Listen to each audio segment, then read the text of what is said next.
Hi, it's Paul from Model Builder International. Don't forget, subscribe button's down there, as is the bell to get notified of things, so you don't miss out on any reviews, builds or giveaways.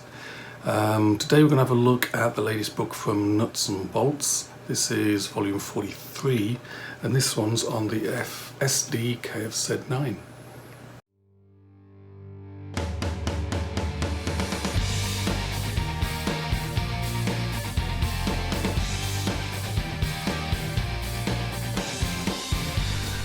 Okay, so this is Nuts and Bolts, volume 43, and it's on the Sd.Kfz.9 and the various variants.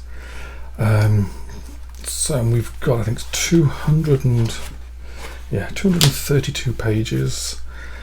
There's, I think it's 300 and something, it's about 390 photographs in total. 240 are contemporary black and white photographs, and the rest are from modern photographs from these vehicles in museums. So let's see what we get. Starting off, a couple of colour photographs. I think this one's after the war, that one's before the war, or during the war, sorry. And then starting off with table of contents. Basically Sd.Kfz.9, that was the biggest of the half tracks. Basically it was designed for dragging things around, like the 17cm artillery pieces, for dragging the big tanks out when they get stuck, although it would need 2, sometimes 3 of them to do it, but it was the only vehicle that was really designed to do it and capable of doing it. And this is actually the second book they've done on the Sd.Kfz.9. The first one was about 20 years ago, and this volume is greatly expanded on that one.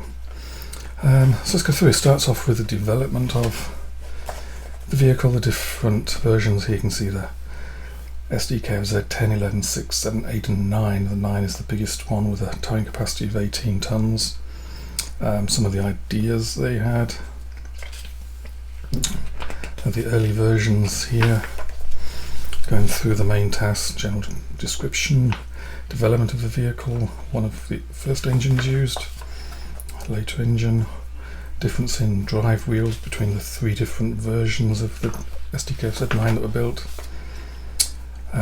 main dimensions, comparison of early, mid and late sprockets, going through some of the mechanical equipment, main changes of the vehicle as it went through the different versions and the chassis numbers that those were affected from, winter equipment that was introduced after the winter of 1941.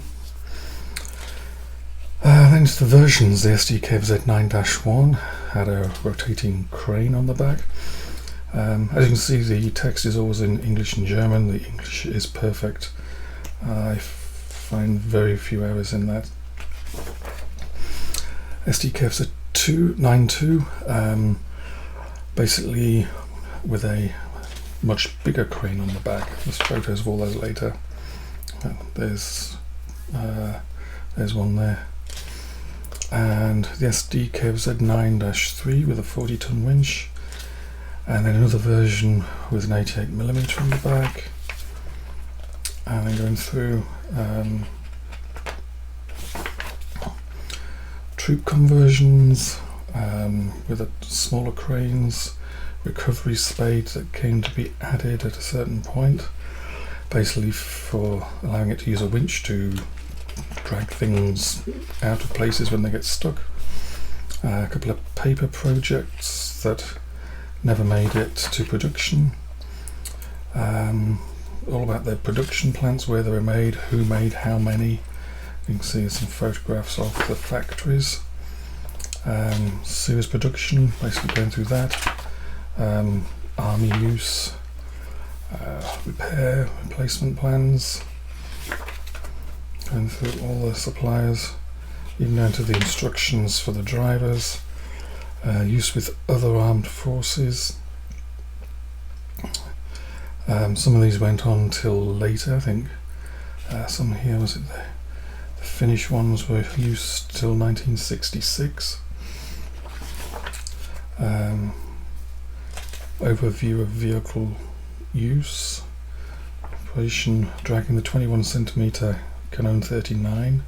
Basically that broke down into a bunch of different loads, each dragged by one of these carriers. And there's one there, just dragging the gun barrel of a 21cm gun barrel. Also dragged the 24cm cannon, 35.5cm mortar. Basically dragged all sorts of big things. Some more details about the recovery and maintenance. Here's one dragging recovers a Panzer III. And there's also in this book, you see there's one of the big trailers there. There's information about those as well in here. And went through basically use of these various versions as well. And there's even talk of a 12.8cm Flak 40-1 on one of the big trailers. In fact, there it is there.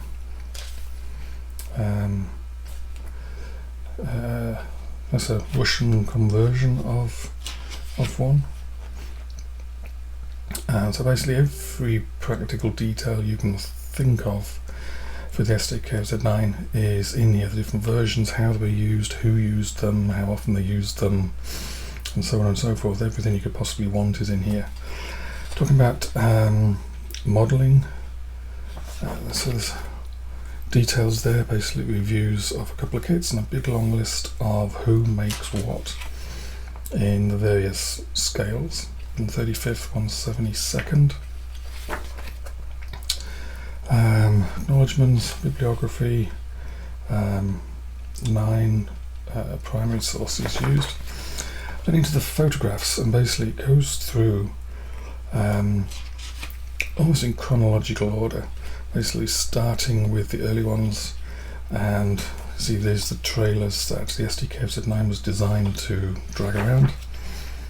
Early versions, and some interesting photographs, good stuff for dioramas. For some reason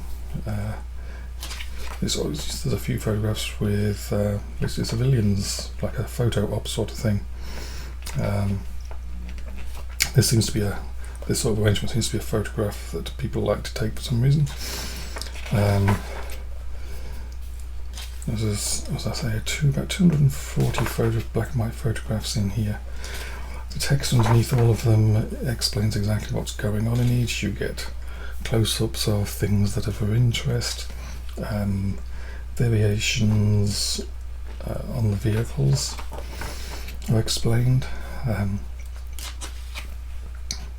This one's 5th Panzer Division. Going through, this one was dragging out an Su-85 from somewhere. Was that obviously autumn 43 or later? There's one dragging a two of them dragging a T-34 away. So there's lots of photographs. There's a trailer and a half, a 12-axle flatbed trailer.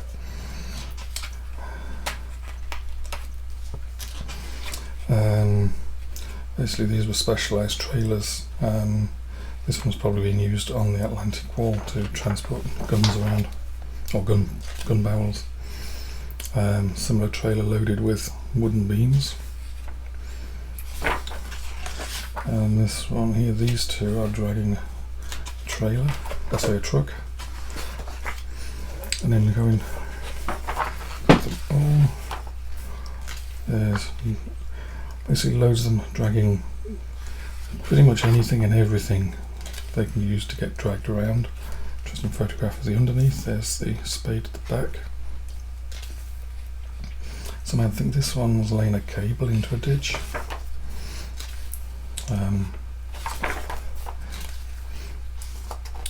This is basically they worked out how to put this gun in the back of an Sd.Kfz.9. A digging plough on the back of an Sd.Kfz.9. It's pretty huge for making dugouts.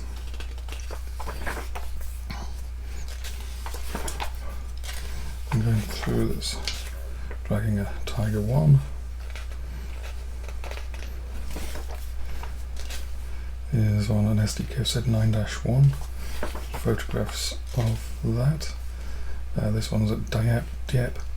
Going into the sea, dragging Allied armour from the failed Dieppe invasion. Using the crane to basically repair things.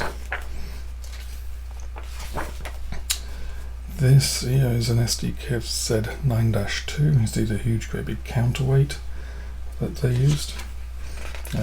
Basically a sort of full-size crane. Photos of those. This is one from a driving school with a wood gas engine.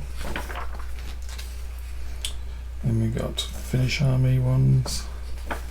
These were used quite a long time after the war. 88mm on the back. Again, one of those photographs with the front wheels up in the air.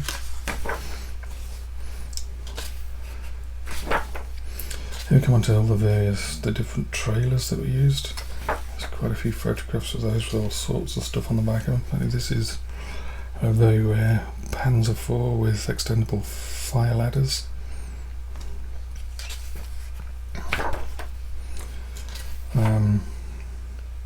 Looks like a civilian version, possibly after the war. Then coming through more trailers. This is definitely after the war, September 1948, the Fire Brigade used them. That's all these are, used post-war. Yeah, still post-war, one with the big cranes. Then onto the 1/35th scale drawings, which goes through all the different versions in a variety of views, so you can see every detail you might need to add more detail and get things right.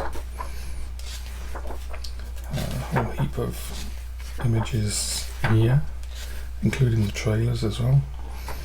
Onto the colour plates. With these, you'll see it says, so basically this is a photograph from earlier, one of the black and white photographs, and they've colorized it. Yeah, this one's on page 94, and so on and so forth. So there's lots of different colour options there.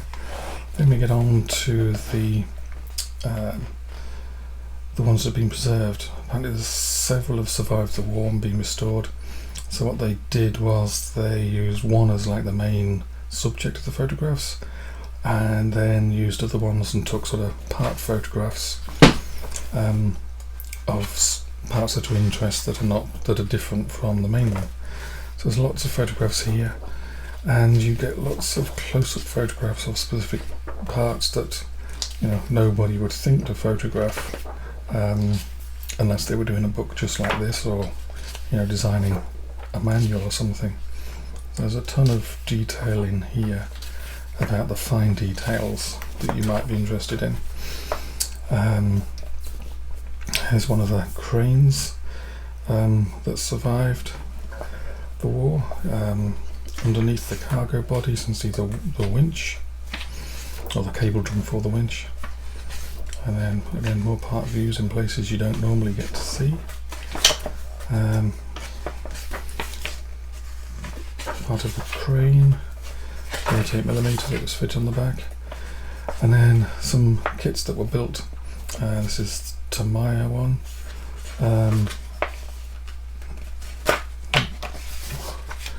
Went through. Then one of the trailers, post-war one. This is a lot of scratch building here to make the crane on the back, and the other one. So overall, that's a whole heap of information on the Sd.Kfz.9. If you want to build one and get it correct, basically this is the only book you're ever going to need for Sd.Kfz.9s. It'll give you every detail you could possibly ask for. Available from the publisher's website. I'll put a link underneath the video. I'll put some photographs on the website as well, and a description of the table of contents. So many thanks to Nuts and Bolts for sending them along for us to have a look at.